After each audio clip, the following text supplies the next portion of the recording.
Então, o princípio da indução finita, ele caracteriza os números naturais por isso, porque ele está dizendo que não existe nada fora da corrente do sucessor.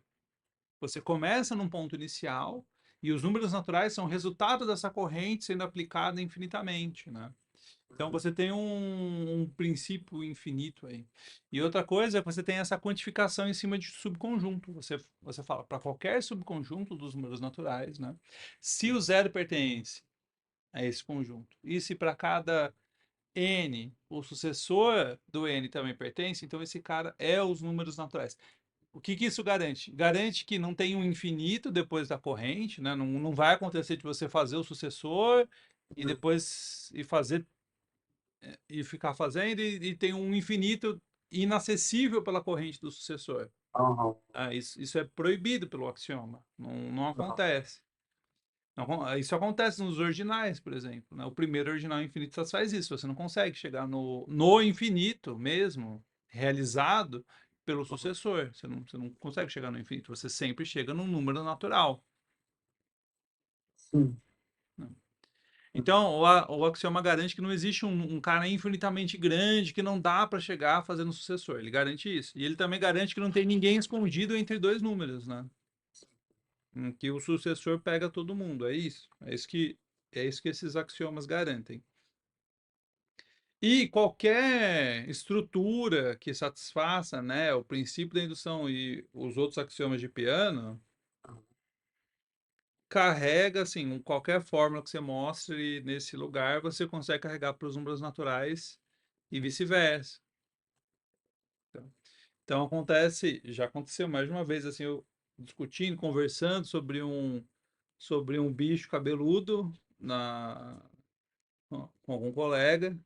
E aí, Uhum. poxa, olha só, isso aqui satisfaz, né? Ah, olha, tem um princípio de indução, tem esse jeito aqui para a gente ir, e você vai percorrendo e pega todo mundo.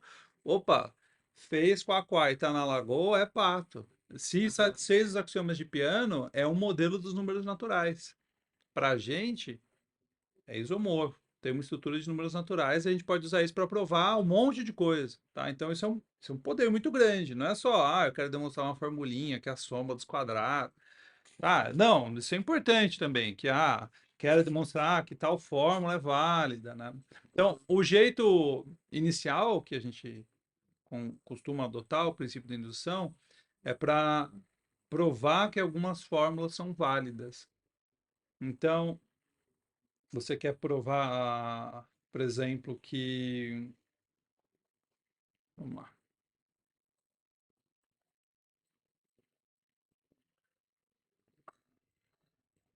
Você pode querer mostrar por indução isso aqui, que é a soma de j igual a 1 até n, é sempre igual a n vezes n mais 1 sobre 2, né? Como que a gente usa o princípio da indução para fazer isso?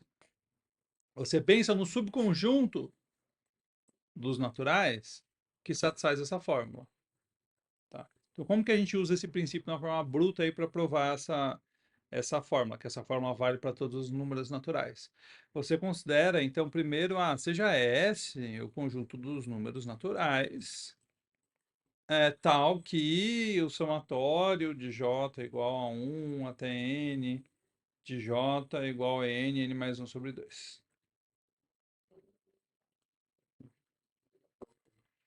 Ok. Aí você percebe, bom, se eu coloco o zero aí, do lado esquerdo eu tenho um somatório vazio, do lado direito eu tenho zero, então o zero pertence a S.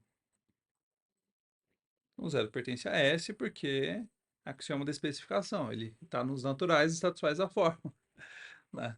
O set builder notation, ele está lá dentro, meio por definição. E aí você vai fazer o seguinte, aí agora vem a estrutura de uma demonstração por indução, que você vai fazer uma coisa que chama hipótese de indução. Ah, sim, isso eu fiz. Eu não podia ensinar, mas eu fiz uma coisa óbvia, tá? Eu fiz sozinho. Alguém inventou, em algum momento foi óbvio para alguém, né, que instalou, mas é comum até bastante gente de ensino médio, dos colégios militares, o pessoal aprende o princípio da indução. Né. Eu fiz faculdade. Eu acho que é isso também, porque, sei lá, são coisas que é óbvio, tipo, isso que é útil, né? Tipo, falar alguma coisa que não é útil. É, é útil e muitas vezes é o único modo, assim, para provar algumas coisas mais laboriosas e tal. Por exemplo, como que você mostra que a soma definida através do sucessor é comutativa? É usando o princípio da indução. É uma prova bem chata, uma demonstração bem chata, mas é usando o princípio da indução. Porque as operações básicas todas você constrói do sucessor. E aí, como que você tira desse por exemplo, A mais um é o sucessor de A, beleza, mas e o A mais 2? É o sucessor do sucessor. E por que A mais 2 igual a 2 mais A? Dá um trabalho, né? Mas é princípio da indução também para provar. Né? Primeiro você precisa de definições indutivas das operações também. Igual aquela definição indutiva do fatorial, né? Que o n fatorial é n vezes n menos 1 fatorial. Você empurra por um nível mais baixo, uma definição por recorrência, uma fórmula definida por recorrência. Bom, no caso aqui, a hipótese de indução que a gente vai fazer, a gente vai supor que, que isso aqui é válido para um n, né? Agora o n denota um cara fixo. E aí a gente vai mostrar que para o n mais 1, isso aqui também é válido. Então o que que eu vou fazer? Eu vou calcular essa soma do j igual a 1 até n mais 1 de j. Vou usar a propriedade do somatório.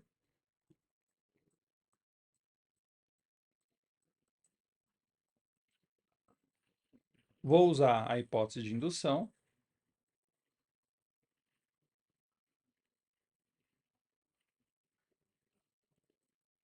E rezar para dar certo, né? Eu nem tinha pensado em dar esse exemplo. Mas é isso, tem que dar certo. Ou a matemática está errada, ou escrever a fórmula errada também, né? Às vezes acontece. Vou colocar o n mais 1 em evidência.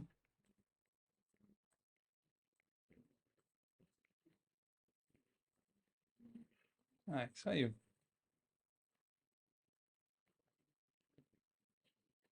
Né? Isso aqui nada mais é do que o n mais 1, que multiplica n mais 1 sobre 2. Ou seja, a fórmula vale para o n mais 1, né? Então aqui a gente supôs que o n pertence a S, e a gente mostrou aqui embaixo que o n mais 1 pertence a S.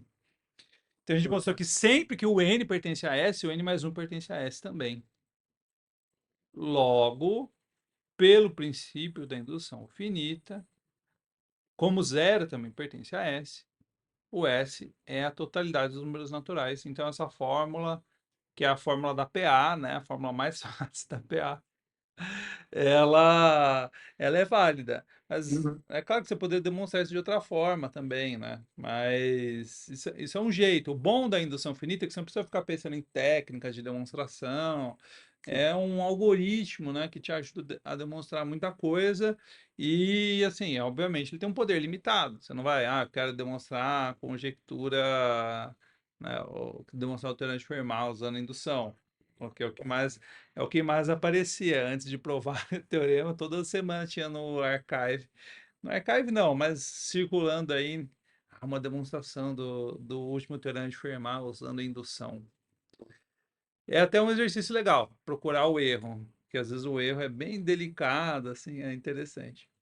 Mas eis então o princípio da indução, dito assim, nessa interpretação um pouco mais conjuntística, né? E é claro que você pode pensar, e para fórmulas, né? Você tem versões do princípio da indução que não precisam de uma quantificação, assim, tipo, para qualquer S contido em N. Você pode pensar, para qualquer fórmula sobre os números naturais, se ela for verdade para o zero e se do N implicar que ela é verdade para o N mais 1 também, então é uma fórmula que é válida para todos os números naturais. Né? Isso é Aí você não precisa de quantificação de segunda ordem, mas também é limitado, porque você não consegue pegar qualquer subconjunto e só aqueles subconjuntos que você vai definir por uma fórmula muito simples, uma fórmula de primeira ordem, né? Isso é uma versão toy. E é só um comentário, né, sobre lógica. É claro que isso não vai aparecer no curso de análise real.